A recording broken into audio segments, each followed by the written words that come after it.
E aí, torcedor do Verdão, beleza? Mais um vídeo aqui no canal JP Palmeiras para trazer as últimas informações. Estou trazendo aqui para vocês o Sport TV News, atualizando as últimas notícias do nosso Palmeiras, galera. Palmeiras que se prepara forte aí para enfrentar o Chelsea nessa sexta-feira às 22 horas. Fica aí até o final do vídeo e não se esqueça de deixar aquele like, beleza? Perfeito. E aí entra aquela discussão, né? Isso. Titular e reserva. Isso, É a vez do reserva ser titular. não tem reserva nem titular, mas o Vanderlan fez quantos jogos nessa temporada? Algo me me diz. parece que ele é reserva. Tá mais alinhado, né? Com o me perfil parece que ele é mas reserva. pode ser titular agora Não, num pode jogo não. decisivo. Não faz o menor sentido não ser. O Abel sempre tem planos. Eu sei. Pensando no veja raciocínio só. óbvio, é Não, isso aí. Vamos lá. Por que para mim não faz o menor sentido? Porque o Abel não curte muito improvisar. Não. Tá? E porque é um certo prestígio do jogador, se não entra numa situação dessa, cai lá embaixo, hein? Vamos imaginar que para quem gerencia um grupo, só se o jogador não tiver nenhuma condição de jogar. Você aplicaria esse raciocínio ao Pedro? Que me veio aqui, ou ao Endrick? Não, no caso não, pelo seguinte... Porque Acho que não, porque daí entra um jogador da posição. Tem né? muita gente na frente. Mas aí é que tá. Deveria ter muita gente na frente? Do Pedro? Do Pedro, do Endrick, já vamos falar do Real Pedro eu Madrid. não sei, mas é uma questão... Do Endrick tem muita gente na frente. Mas entrou um menino da base. Que entrou Essa na muita frente dele, gente mas aí? entrou na frente dele porque ele se machucou. Talvez não entrasse E eu na frente acho dele. que não sairá. Então, mas aí ganhou Garantiu espaço. Aí ganhou o lugar na espaço, fila. tá? Aí Então, foi uma coisa de estar na hora certa, no lugar certo. Se o Endrick não tivesse machucado, ele certamente jogaria porque o Mbappé estava machucado. Quando os dois lesionam, vem um moleque da base e atropela. Agora, na questão do Palmeiras, eu acho que não colocar o Vanderlan em campo para improvisar um jogador, além de não ter o titular, você praticamente perde o teu reserva, que o moral dele vai lá embaixo, né? E assim, não acho que seja um jogador que seja de uma condição tão fraca que você não possa... Também, é melhor você também. não ter no elenco. Se você tem um jogador que ele é o reserva, e na hora que você precisa... E acontece, tá? Não estou dizendo que não aconteça, não. Acontece. E na hora que você precisa dele, você tem que improvisar, então é melhor sentar e falar assim, meu amigo, tem que procurar um melhor caminho para você, vamos ajudar você a encontrar esse caminho, porque não é aqui.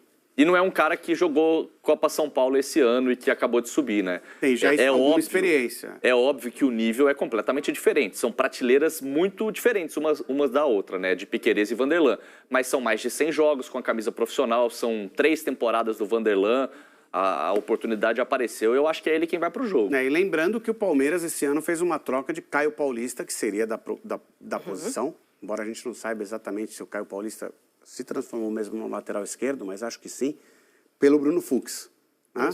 Então o Palmeiras liberou um jogador que era da posição, por quê? Porque deve ter olhado no seu elenco e falado assim, não, aqui eu não preciso ter 3. Dá para resolver. Né, eu tenho aqui e beleza. Senão, ele liberaria outro, né? Liberaria, por exemplo, o Vanderlan e fica com o Caio Paulista, mesmo que não fosse no mesmo negócio. Né? Enfim, me surpreenderia bastante. E aí a gente está vendo o Bruno Fux, que eu falei, que entrou nessa troca do Caio Paulista, que foi uma troca que me parece mais útil para o Palmeiras do que para o Atlético, porque o Palmeiras precisava ter mais zagueiros, tanto que agora precisa usar sua zaga reserva também, tá? Ainda que o Bruno Fux tenha jogado mais partidas, a zaga titular do Palmeiras é Murilo e Gustavo Gomes, e num primeiro momento o Michael era o primeiro reserva. Tá? Então as lesões foram acontecendo, que permitiram ao Bruno Fux, que acaba se tornando uma boa negociação para o Palmeiras, essa troca, permitiram ao Bruno Fux algumas oportunidades. E ele também acho que não foi mal, não. Quando a gente botou a nossa agenda na tela, a ilustração, eu lembrei que a gente já viu esse confronto. E foi a única vez, né? Porque eu ia falar da última vez que se enfrentaram, mas foi a única, né? Naquele final, então, de Mundial. E ontem acabou a possibilidade do Palmeiras fazer a grande final contra a Juventus, reeditando 1951. Já vamos falar disso, né? Por causa do Real Madrid. Não combinou com o Real Madrid aí. Mas o Palmeiras perdeu naquela oportunidade com o gol do Havertz de pênalti, né? No finalzinho do jogo. Vinha de um empate em 1-1 lembrei por causa exatamente do que você falava, gol do Veiga, né? Lukaku e Veiga marcaram. E a gente vê a realidade do Veiga hoje diferente, né? Muito. Eu tava lá nesse jogo, em loco, em Abu Dhabi, trabalhando. Conta pra gente. E o Veiga era um dos protagonistas desse time, né? O Veiga é o jogador do Palmeiras que mais marcou gols na história do clube em finais. Cara muito decisivo, tem 11 gols em finais. Vinha naquela sequência de não perder pênalti algum, né? Ficou quase 30 pênaltis seguidos marcando. Então era um cara muito frio, muito decisivo. Há um entendimento, pelo que eu já ouvi de pessoas próximas do Abel e do próprio Veiga, que ele está feliz porque está no clube do coração dele, mas que ele ainda mantém vivo esse sonho de ir para a Europa. A idade vai passando, né? O tempo vai passando, ele vai ficando mais velho, e aí, a partir do momento que ele vai perdendo o espaço e o protagonismo que ele teve um dia, eu acho até natural que, se chegar uma proposta hoje, que o Palmeiras faça negócio. Eu tenho um sonho de ir para a Europa também, mas eu vou de férias. E mesmo assim... Fino! Não, agora eu não vou. Fino. É um sonho. Tá indo o quê? Albânia, Croácia, que o Instagram me fala que é a Europa mais barata. Mas é bacana, hein? Não, eu sou doida pra ir. Mas é que a gente fala que a Europa é muito grande. Pega aquele lado da Itália, do Adriático e... Aí já ficou caro. Não, já onerou. Não, tudo bem, mas é sonho. Então, sonho. Mas assim, acho que não está mais ao alcance do Veiga. Pelo menos, não sei nem se é a Europa média. Acho que não está mais. Seria uma questão de estudar para ver se não vale a pena não ser mais protagonista no Palmeiras, mas ser um ativo importante. Porque eu acho que ele tem sido. Ele tem jogado algumas partidas. Ele não é mais titular garantido. Então, é isso. Ele não dá aquele resultado que se espera, tanto que às vezes entra, às vezes sai. Mas acho que é um ativo importante dentro de um elenco, se você quer ter um elenco forte. Então, mas um ponto que me chama muita atenção, Vini, e o Vini recuperou essa história desde o Mundial e a queda do protagonismo, né, do Veiga. Um ponto que me chama muita atenção é que a torcida se incomoda mais com a insistência do Veiga, não sei se porque o Abel tem o Maurício à disposição, que vem respondendo muito melhor, do que com o Vitor Roque. E a gente fala tanto aqui de valor agregado, de idolatria. Será que ele perdeu um pouco? Eu acho que idolatria ele não perdeu. Ele, se um dia sair, se ele sair hoje, ele vai ser lembrado como um dos grandes meias da história do clube, pelas conquistas que tem, e volto a dizer, por ter sido sempre muito decisivo em finais. É um cara que nunca se escondeu em jogos que valiam título, ele chamava a responsabilidade e 11 gols não é pouca coisa, né? Então eu acho que idolatria não se perde. Agora, tem uma questão de muita diferença de contexto, né? Uma coisa é você buscar um jovem de muito potencial, que tem 20 anos, que tem ainda mais de uma década para ser jogador profissional, que não deu certo na Europa. Você vai e faz um investimento muito alto, imaginando que ele vai dar retorno. O retorno, o Vitor Roque ainda não deu. Como o Veiga também não deu no começo. O Veiga, quando é contratado lá do Curitiba, ele passa por empréstimo, ele vai para o Atlético Paranaense, ele volta. Ele foi muito criticado no começo. Se não fosse a resiliência do Veiga, talvez ele nem tivesse construído essa história toda, porque o próprio torcedor palmeirense entendia que gastamos mal esse dinheiro aqui, ele não vale tudo isso, e ele virou o que virou. Então acho que vale essa insistência também com o Vitor Roque pela idade. Perfeito. Falaremos muito desse jogo decisivo para o Palmeiras e do jogo decisivo para o Flu também, que é nosso próximo tema, amanhã e na própria sexta, né, quando as equipes estarão em campo. Palmeiras na preparação para enfrentar o Chelsea na sexta-feira, valendo vaga para as semifinais do Mundial de Clubes. E André Linares, ao vivo lá dos Estados Unidos, chega agora no F360 para trazer as informações do Verdão. Tudo bem, Linares? Bom dia, bem-vindo. Tudo ótimo, Abel. Bom dia para você, para todo mundo aí no Brasil. Aqui na Filadélfia, 9h08 desta manhã de quarta-feira. Garoa, tem sido ontem um dia de muita chuva, hoje também previsão de chuva por aqui. Na sexta-feira, no dia do jogo, não.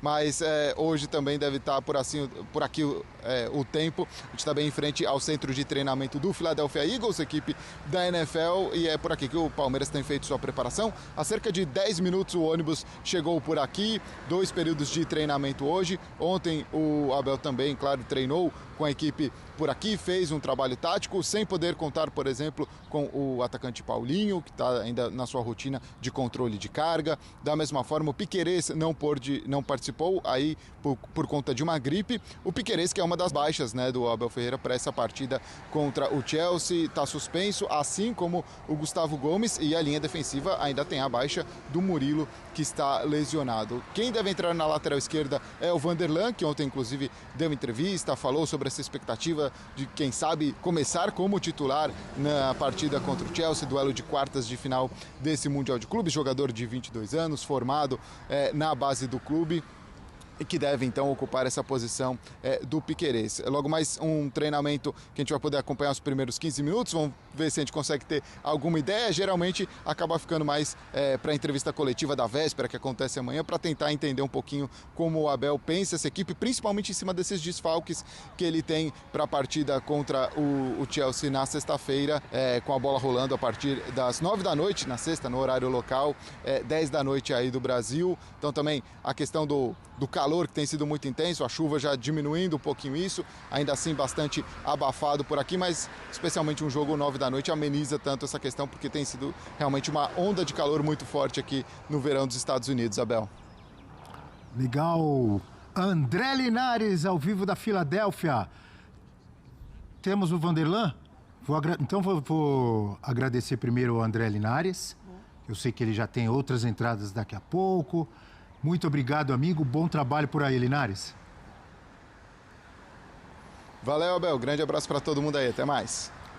Boa, vamos ouvir então o Vanderlan, que deve ser ou será o substituto do Piquerez nesse jogo importante contra o Chelsea. Vamos lá. Acho que pelo tamanho do jogo, né, posso ter a oportunidade de começar jogando. Então, acho que com certeza é a semana mais importante da minha vida. O Piquerez é um jogador experiente, de muita qualidade, e sempre que eu vou jogar ele me ajuda bastante, me dando dicas, e não tenho dúvidas que dessa vez será diferente. O Estevão é um menino muito gente boa, inocente ainda, eu acho. Então, desde quando ele foi vendido, eu não percebi nenhuma mudança nele, nenhuma diferença. E creio que ele está com a cabeça boa para esse jogo e irá dar o máximo, como sempre faz em todos os jogos. Em relação à torcida, é o nosso 12º jogador. Estão fazendo uma festa linda em todos os jogos aqui nos Estados Unidos. E quando a gente falta um pouquinho ali dentro de campo, a torcida vem, canta, grita, apoia. Isso não dá um fôlego a mais para conseguirmos correr mais um pouquinho ali, para entregar muito, e tenho certeza que será mais uma linda festa. Professor Celso Zelt, olha o Vanderlan aí. Jovem, tá, mas... o quê? Umas 2 ou 3 temporadas no profissional do Palmeiras? Já experiente. Cara de garoto ainda, hein? Cara de garoto, mas já bem. Muitas passagens, não é um garoto que você está dando a camisa. O problema é o peso do jogo, ele falou isso, né? O jogo, talvez o jogo mais importante da vida dele até agora, e é mesmo. Em termos de jogo, ele até vai mais que o Piquerez. O Piquerez é mais equilibrado, né? E não por acaso é o titular. Precisa ver como a defesa do Palmeiras vai se comportar, né? Porque de toda a defesa só sobrou, tirando o goleiro, que nunca ninguém conta a gente mesmo, né? Nós goleiros, só sobrou o lateral direito. O resto tudo modificado. Bruno Fux já tinha entrado, fez uma boa partida. É uma expectativa grande porque precisa ter cuidados defensivos. O Pedro Neto vem aí e sua turma. O João Pedro, hein? Chegou, então, né? o João Pedro no Chelsea. Qualifica, né? Aquele João Ainda Pedro, Brighton de seleção. Que coisa, sobe bastante o nível, tá, do Chelsea, assim, bastante. É muito legal, né, ver o Vanderlan falando do Estevão. É um garoto ainda, de fato, né? São 4 anos de diferença. Mas ele tem 22 anos, ele também entra ali na categoria garotos. Mas sim, é uma diferença considerável, pensando que para o Estevão pode pesar muito mais essa parte emocional, né? Já tem pesado durante esse Mundial, agora enfrentando o seu futuro clube. Então, acho que o Abel tem que gerir muito bem esse momento do Palmeiras, né? Da expectativa criada por enfrentar o Chelsea novamente, de ter o Estevão no seu melhor de nível de concentração. Acho que até o próprio Vanderlan, para ele também vai ser um outro tipo de experiência, sem as principais referências da defesa, né? Porque uma coisa é você colocar um garoto ali, ainda com o Gustavo Gomes, com o Murilo, é uma defesa diferente do Palmeiras, com o Fux, com o Michael, enfim. Eu não estou tão segura assim com essa mudança. Eu achei até que o Abel poderia pensar num outro sistema para não perder tanto essa lateral esquerda. Eu gosto do Vanderlan, acho que ele tem muito potencial, acho que ele tem, de fato, um bom futebol, mas disso que o professor falou, de apoiar tanto ou de não apoiar tanto na insegurança, eu não sei como que o Abel vai montar esse lado esquerdo para permanecer forte, se de fato é o Estevão novamente caindo por ali, se é uma pena não poder ter o Paulinho, né, a partir do início do jogo, que também daria essa experiência para o time. Tomara que dê muito certo para o Vanderlan. A última vez que eles enfrentou o Chelsea e que levou a prorrogação e que acaba perdendo por um pênalti, né? A mão do Luan, o Palmeiras perdeu também no aspecto físico, né? E ia para a cobrança de pênalti já sem jogador para cobrar pênalti. Né? Foi muito no limite físico e dessa vez já começa com problemas, desfalques sérios, desfalques até do ponto de vista mental, né? Está perdendo o capitão. O Gomes é muito importante para esse time, né? Uma referência. Sim. Então precisa ver como o time vai, antes de tudo, como o time vai se comportar. Eu tenho muita curiosidade em ver o começo desse confronto. Eu acho que o começo desse confronto entre Palmeiras e Chelsea pode definir quem será o classificado. São muitas decisões que o Abel precisa tomar, né? Até por ter a defesa desfalcada, ele vai de Emi Martinez, que é um cara que protege mais, fica mais plantado à frente da zaga, ou vai de Aníbal, como o próprio Abel definiu, um cara mais caçador, que sai, que tem mais dinâmica de jogo. Do lado esquerdo, ele pode, quem sabe, gerar uma compensação por ali, como já fez até na final da Libertadores, com Scarpa voltando do lado esquerdo para ajudar na marcação. Essa figura agora pode ser o Maurício, né, que é jovem, tem muita dinâmica também, e aí volta o Estevão para o lado direito, embora o Estevão também faça esse papel de recomposição, já muito elogiado pelo Abel, mas é realmente algo que vai exigir muito da capacidade, dessa capacidade que o Abel tem, uma capacidade já comprovada de reinventar o Palmeiras. Desfalcado ou quando perde um jogador de forma definitiva. O Abel sempre soube se moldar a essas circunstâncias muito bem. Certamente confia nos jogadores. O Bruno Fux, por exemplo, um cara que me surpreendeu. Deu uma resposta muito boa no jogo contra o Botafogo. Para mim foi um dos melhores do sistema defensivo. O Mikael pode ser esse cara de chegar ali e dar conta do recado, até porque já foi testado em outras ocasiões, mas tanto Fux... Bom jogador também, né? Não, mas tanto Fux quanto o Mikael são jogadores num nível abaixo dos titulares, tanto de Murilo como Gustavo Gomes. É o miolo reserva, né? E até do Vitor Reis, que estava há pouco tempo, são jogadores que ali para compor o elenco, mas não necessariamente para serem solução, para serem titulares. E o Vanderlan, a mesma coisa. Para mim, não tem comparação de nível entre Piquerez e Vanderlan, embora o Vanderlan seja mais jovem, tenha muita energia, mas ali na tomada de decisão e até na segurança defensiva, o Piquerez tem muito mais crédito do que ele. Naturalmente, são baixas consideráveis, mas que eu vejo que o Abel tem uma boa margem de manobra pela capacidade dele de reinventar o time em ocasiões difíceis, e essa é mais uma. O Palmeiras, com o time completo, seria favorito contra o Chelsea? Acredito que não. Para mim é um jogo muito equilibrado, o Chelsea com uma equipe muito jovem também, ainda num processo de amadurecimento, mas eu vejo que o Palmeiras, mesmo desfalcado, tem chance de passar, tem boas possibilidades. É muito curioso, né, da gente voltar naquele Chelsea-Palmeiras do Mundial de 2021. O que ainda tem hoje no time do Palmeiras é quase toda a parte defensiva, né? Porque você tem o Everton, você tem o Mike, você tem o Marcos Rocha, você tem o Piquerez, você tem o Gomes. E aí você já não tem mais o Dudu, você já não tem mais o Rony. A gente aí tem uma... Pra você, Mari, olha aí, ó. Então é isso. Titulares de Palmeiras e Chelsea na final do Mundial 2021, que foi disputado em fevereiro de 2022. O Então, Marcos Rocha, é isso. O Everton, Marcos Rocha, Gomes, Piquerez, Rafael Veiga e o Abel. E meio Palmeiras contra nenhum time. Mas o desequilíbrio, olha o Chelsea, né? não tem mais ninguém. É gritante, porque o Chelsea passou por uma reformulação não só de elenco, mas de conceito. Antes o Chelsea era isso, contratava muitos jogadores, Kai Havertz, Lukaku, Thiago Silva, Rudiger, jogadores que chegavam e jogavam, prontos, era um time muito mais cascudo. Hoje, o modelo do Chelsea é apostar em jogadores mais jovens, alguns jogadores que vão ser emprestados no meio do caminho, como Andrei Santos, muitos sul-americanos, Moisés Caicedo, que não vai jogar, também é uma baixa relevante do Chelsea. A gente precisa falar porque é um jogador que dá muito equilíbrio ali no meio campo. Mas são todos jogadores que ainda não atingiram o seu auge. Então, até o Cole Palmer é um jogador que está em processo de desenvolvimento, ainda oscila, como tem oscilado nessa temporada. Então eu vejo que é um Chelsea menos cascudo contra um Palmeiras que, num caminho contrário, até se tornou mais agressivo na sua política de contratações. Passou a contratar jogadores como Paulinho e Vitor Roque, que demandam um alto investimento. Passou a apostar em jogadores como Felipe Anderson, que chegou com mais de 30 anos e, quem sabe, até vivendo o auge da carreira, embora não tenha jogado tudo isso no Palmeiras.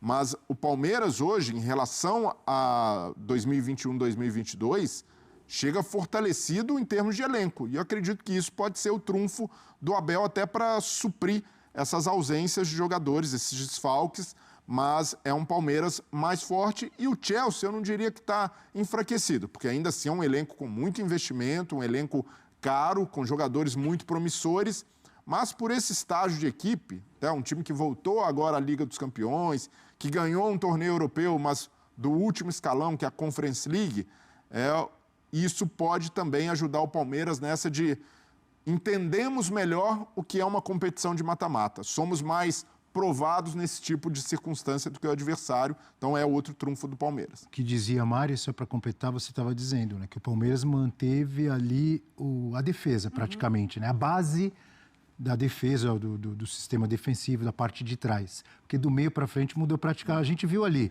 Danilo, Zé Rafael, Gustavo Scarpa, Dudu, Rony, Veiga. Todos foram embora. Só o Veiga ficou e não tem sido titular. Aliás, desse time aí, a gente falou que é meio Palmeiras, mas só vai jogar o Everton.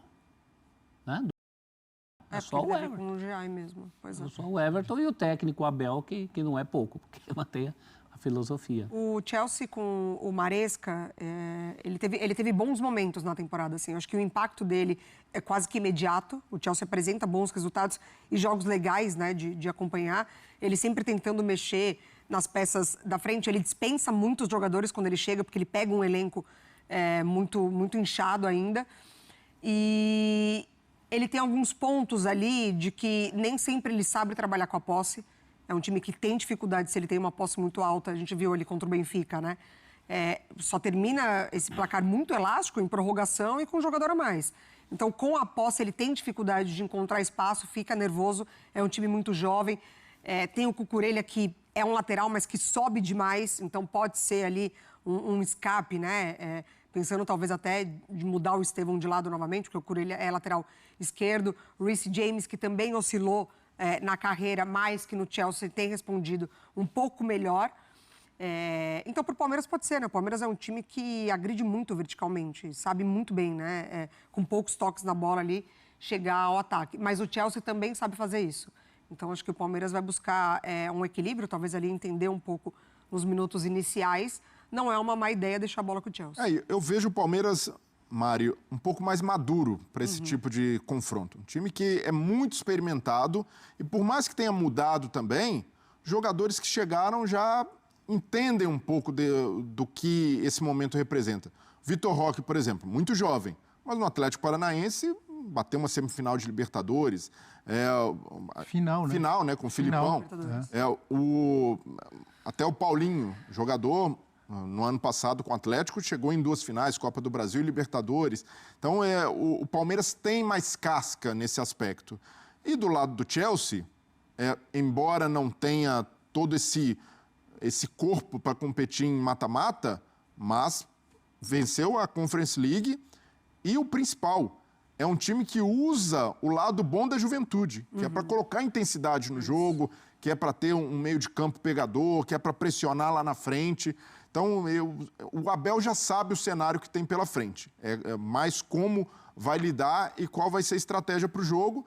Mas se ele souber combinar um pouco do que fez contra o Porto e muito do que fez contra o Botafogo, que é o Palmeiras sabendo o que fazer com a bola, sendo intenso, sendo vertical quando preciso, ele tem ali bons elementos para conseguir sair com a classificação diante do Chelsea. A gente tem mais uma tela, professor, desculpe. Vamos ver. Essa tela é legal. Essa tela aí compara e mostra as diferenças não só de orçamento, de investimento, eu diria, né? Palmeiras, um técnico no período e o Chelsea, 5. 7 títulos e 1 do Chelsea. Melhor posição na Liga, foi campeão 22-23. E o Chelsea terceiro 21 e 22. E agora vem a diferença de investimento. A maior contratação do Palmeiras foi o Vitor Roque, que custou 25 milhões de euros. É muito dinheiro. Tratando-se principalmente de futebol brasileiro, de clubes brasileiros. Padrão europeu. É uma quantia monstruosa. Mas só que a maior contratação do Chelsea no período é o Enzo Fernandes, 121 milhões de euros. Olha a diferença. Mundo, né? As maiores vendas do Palmeiras, Endrick, 47 de euros, Vitor Reis, 37 e Estevão, 34 milhões. As maiores vendas do Chelsea, o Kai Havertz, 75 milhões de euros, Mason Mount, 67 e Madsen, 44. A diferença é muito grande. Os números do Palmeiras são gigantes, né? De investimento, de venda de jogadores, considerando-se o futebol brasileiro. Mas quando você vê os números do Chelsea, hein, professor? Porque eles vivem em mundos diferentes, né? O Palmeiras faz muito no mundo em que ele vive, mas, claro, os valores vão ser sempre a metade. Escapou uma pergunta aí, qual é o tamanho da distância entre os dois? Voltou aí, ó. Obrigada. Qual é o tamanho da distância entre os dois? Eu acho que diminuiu. Eu acho que eu vejo o Palmeiras com mais chances hoje do que naquele Mundial de 2021. Sim. Daquele momento Lukaku, daquele momento de um Chelsea mais cascudo. Acho que o Chelsea continua com qualidade, mas está menos experiente. O Palmeiras dá sequência a esse trabalho, acho que faz um campeonato muito consistente. É claro que em mata-mata essa consistência, o Flamengo fez uma primeira fase consistente e deu azar de pegar o Bayern logo de cara no mata-mata. Mas a consistência também ajuda. O Palmeiras parece muito seguro nessa disputa. Ainda que não passe pelo Chelsea, acho que todo mundo espera que o Palmeiras tenha competitividade até o fim. Pau a pau, é uma disputa. Então é isso, torcedor do Verdão. Valeu por chegar até aqui no final do vídeo. Não se esqueça de deixar aquele like, beleza? Se você ainda não foi inscrito aqui no canal, já se inscreva. Ative o sininho de notificação para não perder nada que eu poste aqui no canal. Falou e até mais!